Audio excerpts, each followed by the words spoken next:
Welcome. Today we're going to show you how to activate eSIM on Verizon in 2025.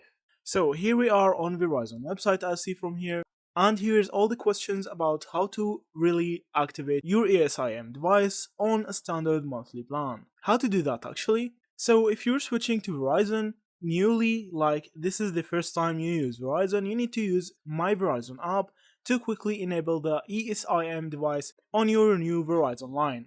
You need to go to My Verizon app, install it and open the app, then follow the prompts for your device. Also, on my Verizon website, you need to visit this link as see from here. It is BYOD, bring your own device.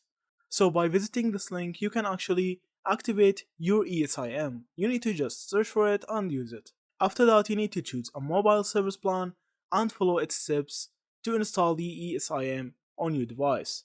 So if you're adding a line to an existing Verizon account, use the Add a Line page of the My Verizon website. So you need to use this page actually to add a new line to your Verizon. Or if you have the phone you're activating in hand, you can use the My Verizon app. Then you need to go to Shop, then bring your device and follow the prompts. So that's it. That's actually how you activate your eSIM in Verizon in 2025. So, thank you for watching and see you in the next videos.